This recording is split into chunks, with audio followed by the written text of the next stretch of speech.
నీవు దేవుణ్ణి ఎంతగా ఎరిగావో ఎలా తెలుసుకోవచ్చో తెలుసా? నీ దేవునిలో నీ మెచ్యూరిటీ ఎలా తెలుసుకోవచ్చో తెలుసా?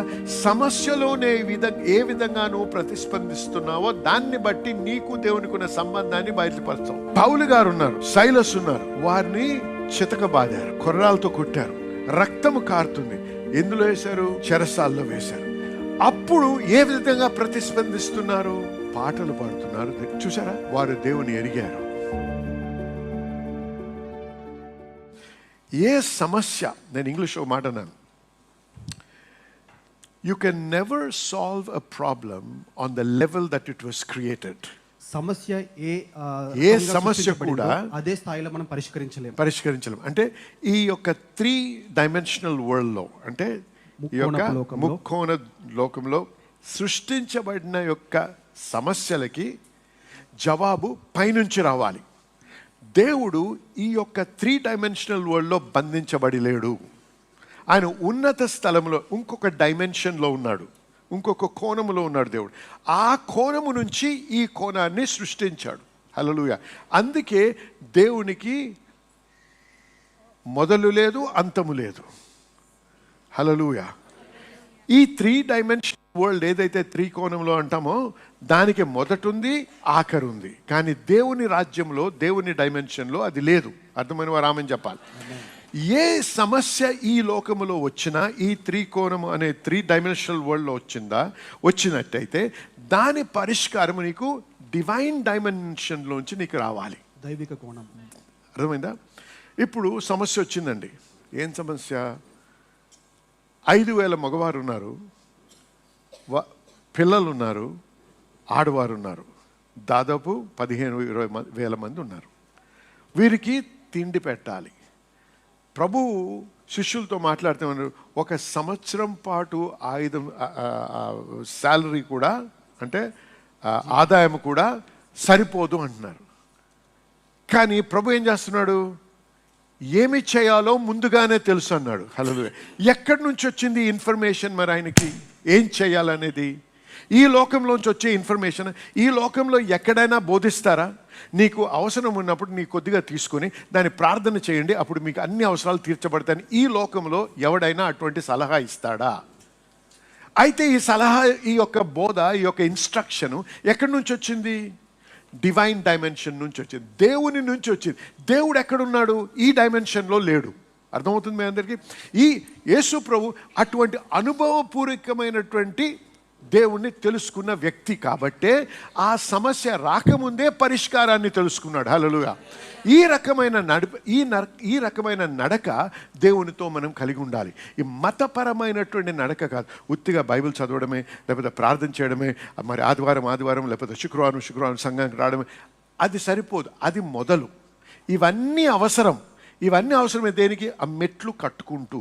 నేను చూడండి, ఇప్పుడు నేను బైబిల్ చదువుట ద్వారా దేవుణ్ణి గురించి నేను తెలుసుకుంటాను. ఎప్పుడైతే నేను దేవుణ్ణి అన్వేషిస్తానో, దేవుని మన ప్రాక్టికల్గా, అంటే ఆచరణాత్మకంగా పాటించేటట్లు మనం అనుభవించే విధంగా నేను దేవుణ్ణి అనుభవించగలను. హల్లెలూయా. నాకు అనుభవపూర్వకమైనటువంటి ఎక్స్పీరియన్స్ కలుగుతుంది. హల్లెలూయా. అనుభవం కలుగుతుంది. ఆమేన్. కాబట్టి నేను మిమ్మల్ని సవాలు చేసేది, మిమ్మల్ని ప్రోత్సహించేది అంటే, మతపరమైనటువంటి జీవితము జీవిస్తే మీరు జయించలేరు. మతపరమైనటువంటి జీవితము జీవిస్తే ఇటువంటి సమస్యలు వచ్చినప్పుడు, ఇటువంటి భయము ఎప్పుడైతే మనల్ని ఎదిరిస్తుందో దాన్ని మనము జయించలేము. కాబట్టి దేవునితో అన్యోన్య సహవాసము కొరకు మనము తాపత్రయపడాలి. అన్యోన్య సహవాసంలో కట్టబడాలి మనం. హల్లెలూయా. చూసారా? ఇక్కడ ఏం చేస్తున్నారు? వీళ్ళు భయపడుతున్నారు. వీరు జయించాలి. దేవుడు వారికి ఇచ్చినటువంటి రాజ్యము, ఏ సాతాను కూడా నన్ను ఓడించలేదనే నమ్మకము, విశ్వాసం వారిలో లేదు. ఎందుకంటే వారు ఈ నేత్రాలతో చూస్తే, నిజమే, వాడు యోధుడు, 2 అంతలు ఎత్తుగలవాడు, వాడు ఎదుట ఎవడు నిలబడలేకపోతున్నాడు, ఎవడు ఎదిరించినా వాడిని సంహరిస్తున్నాడు. అటువంటి వ్యక్తిని ఏ వ్యక్తి ఇశ్రాయేల్ సైన్యంలోంచి వెళ్ళి వాడిని ఓడించగలడు? ఎవడు లేడు. ఎందుకు? వారంతా ఏం చేస్తున్నారు?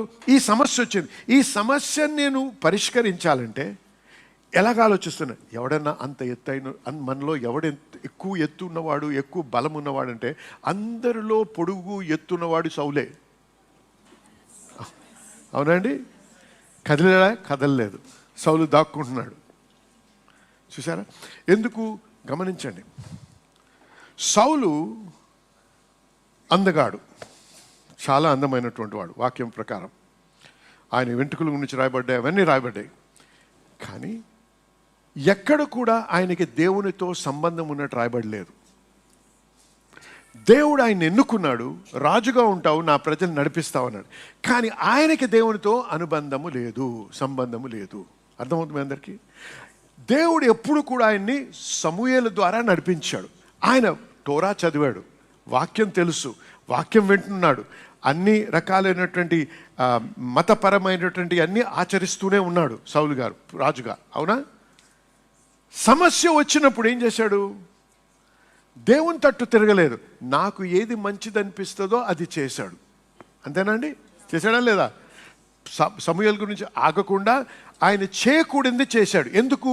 వాక్య జ్ఞానము లేదు, దేవునితో అనుబంధము లేదు. సో ఆయన జ్ఞాన ప్రకారంగా నడిచాడు. అందుకే ఆ పరిస్థితి ఏర్పడ్డది. రాజ్యాన్ని కోల్పోయాడు. అయితే దావీదుని చూడండి. దావీదు ఎక్కడున్నాడు? ఎడారిలో ఉన్నాడు, గొర్రెలతో ఉన్నాడు. అవునా? కానీ ఆయన రాజుగా ఎంచుకోబడక ముందే ఆయనకి దేవునితో సంబంధం ఉందంటే వాక్యంలో ఉంది. పాటలు పాడుతున్నాడు, దేవుని ఆరాధిస్తున్నాడు. హల్లెలూయా. సౌలుకి దావీదుకున్న తేడా ఏంటంటే, దావీదు దేవుణ్ణి ఎరిగినవాడు. ఆయన రాశాడు, రుచి చూసి తెలుసుకోమని. దేవుడు మంచివాడు. ఆయన రుచి చూశాడు, ఆ అనుభవం ద్వారా మాట్లాడాడు. హల్లెలూయా. నీకేం అనుభవం ఉంది దేవునిలో అంటే, నీకు అనుభవం ఉంటే నీకు సాక్ష్యం ఉంటుంది. అనుభవం లేకపోతే సాక్ష్యం ఉండదు. దావీదుకి సాక్ష్యం ఉంది, ఈ సౌలుకి సాక్ష్యము లేదు. అందుకే పారిపోతున్నారు. వినండి, ఎప్పుడైతే ఈ విధంగా వాడు వచ్చి సవాలు చేశాడు, ఎవడు కూడా బిగిసిపోయారు, భయపడ్డారు, దాక్కున్నారు. కానీ ఎవడు ముందడుగు వేయలేకపోయారు. భయం అటువంటిది. మనకి ఆ యోధుడు ఉండకపోవచ్చు, అనారోగ్యమైనటువంటి రిపోర్ట్ రావచ్చు, లేకపోతే ఆర్థిక ఇబ్బంది రావచ్చు, లేకపోతే కుటుంబంలో ఏదైనా సమస్య రావచ్చు. ఈ రకరకాలైన సవాళ్ళు వచ్చినప్పుడు, లేకపోతే ఉద్యోగంలో ఒక అనవసరంగా నిన్ను నిందించవచ్చు, అనవసరంగా నిన్ను ఫ్రేమ్ చేయవచ్చు. నువ్వు మంచి చేస్తుంటే నీవే చెడుకు కారకుడు అని చెప్పి నిన్ను ఫ్రేమ్ చేయవచ్చు. ఈ రకంగా చేసేటువంటి మనకు తెలిసేటువంటి అన్నీ జరుగుతాయి. అది జరిగినప్పుడు నువ్వు ఏ విధంగా ప్రతిస్పందిస్తున్నావు, నీవు దేవుణ్ణి ఎంతగా ఎరిగావో ఎలా తెలుసుకోవచ్చో తెలుసా? నీ దేవునిలో నీ మెచ్యూరిటీ ఎలా తెలుసుకోవచ్చో తెలుసా? సమస్యలోనే ఏ విధంగా నువ్వు ప్రతిస్పందిస్తున్నావో దాన్ని బట్టి నీకు దేవునికి ఉన్న సంబంధాన్ని బయలుపరుస్తావు. హల్లెలూయా, హల్లెలూయా. పౌలు గారు ఉన్నారు, సైలస్ ఉన్నారు. ఏం చేస్తున్నారు? అనవసరంగా వారు చేసిన మేలుకి బదులుగా వారిని చితకబాదారు, వారికి కొర్రాలతో కొట్టారు, రక్తము కారుతుంది. ఎందులో వేశారు? చెరసాల్లో వేశారు. అప్పుడు ఏ విధంగా ప్రతిస్పందిస్తున్నారు? పాటలు పాడుతున్నారు. చూసారా? వారు దేవుని ఎరిగారు. అందుకే వారు ఏమంటున్నారు?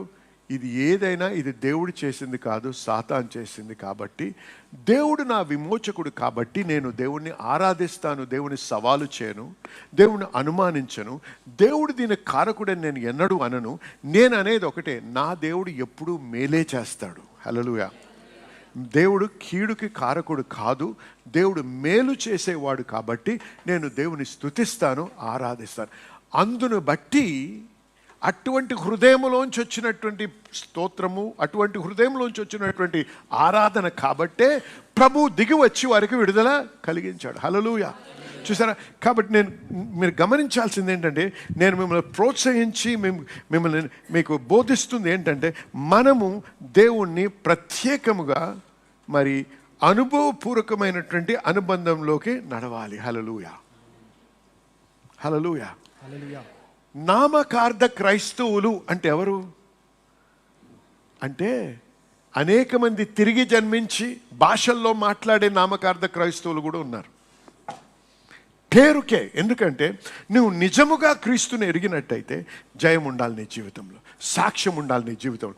నా దేవుడు మంచివాడు, నా దేవుడు నాకు విడుదలిచ్చాడు, నా దేవుడు నాకు తోడై ఉన్నాడు, ఆ గాఢాంధకారపు లోయలో నేను నడిచినను నేను భయపడను, ఎందుకంటే దేవుడు నాకు తోడై ఉన్నాడు. హల్లెలూయా. అందుకే కీర్తనకారుడు ఒక మాట అన్నాడు, ఇక కీర్తనలు 27 మొదటి అధ్యాయం, the Lord is the strength of my life, of whom shall I be afraid. యెహోవా నాకు బలమై ఉన్నాడు, నేను ఎవరికి వెరతును. యెహోవా నాకు వెలుగును రక్షణ, నేను ఎవరికి భయపడుదును. యెహోవా నా ప్రాణదుర్గం, ఎవరికి వెరతును. హల్లెలూయా. చూసారా, the Lord is the strength of my. చూసారా ఎలా మాట్లాడుతున్నాడు, ఏదో థియలాజికల్గా నేర్చుకుంది కాదు, అర్థమైందా? బైబిల్ స్కూల్కి వెళ్ళి సెమినరీలో నేర్చుకుంది కాదు, అనుభవము. హల్లెలూయా. అనుభవము.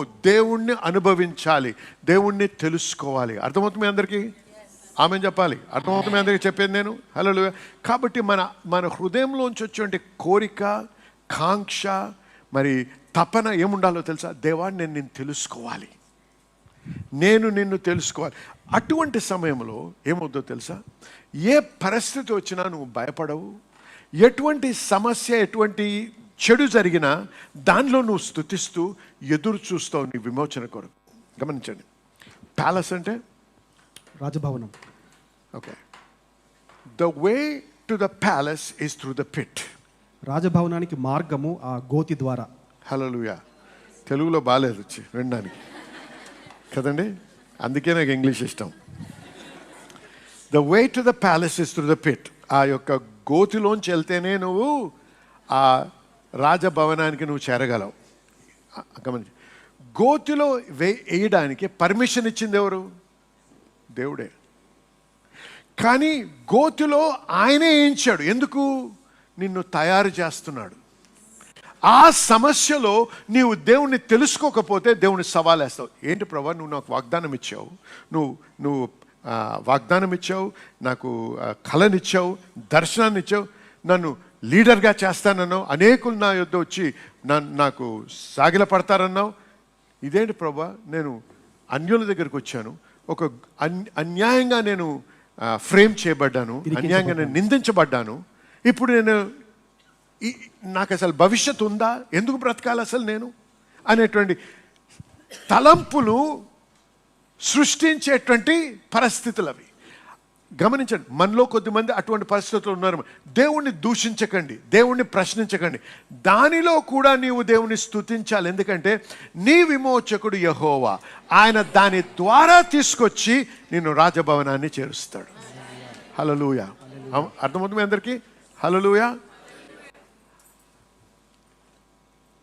ఈ క్లిష్టమైన పరిస్థితుల్లో నాతో కాదు, నేను చేయలేను, నన్ను మించినటువంటి విషయం ఇది, నా దగ్గర డబ్బు లేదు, పలుకుబడి లేదు, ఇన్ఫ్లుయెన్స్ లేదు, ఏ విధంగా చేయాలో నాకు తెలియదు, నేను బంధించబడిన స్థితిలో ఉన్నాను అనే సమస్య అనేటువంటి సమయం వచ్చినప్పుడు ఒక రకమైన భయము, భీతి కలుగుతుంది. ఆ సమయంలో మనం ఏం చేయాలి? దేవా, అప్పగించుకొని, ప్రభువా, నీవు నాకు విడుదల కలిగించే దేవుడు. ఏమన్నాడు? నీవు నీటి ద్వారా వెళ్తావు కానీ నీవు మునుగవు, అగ్ని ద్వారా వెళ్తావు కానీ నువ్వు కాలవు. హల్లెలూయా. చూసి, కానీ వాటి ద్వారా నడిపిస్తాడు దేవుడు, అది మర్చిపోకండి. ఆ సమస్యలో నీవు ఏ విధంగా ప్రతిస్పందిస్తున్నావో దానిని బట్టి నీవు దేవుని ఎంతగా అనుభవించావో, దేవుని ఎంతగా తెలుసుకున్నావో రుజువు చేయబడుతుంది. వాక్యంని బట్టి మీరు ఎంతగానో దీవించి ఆశీర్వదించబడ్డారని నమ్ముతున్నా. మరి మన దేవుడి యొక్క వాక్యం చూసినట్లయితే దేవునికి అసాధ్యమేది ఏది లేదు. మనము అనేక కష్టాలు, లేకపోతే అనారోగ్యాలు, లేకపోతే అనేక అవగతవకలు ఎదుర్కొంటా ఉంటాం. మన దేవుడు అద్భుతాలు చేసే దేవుడు.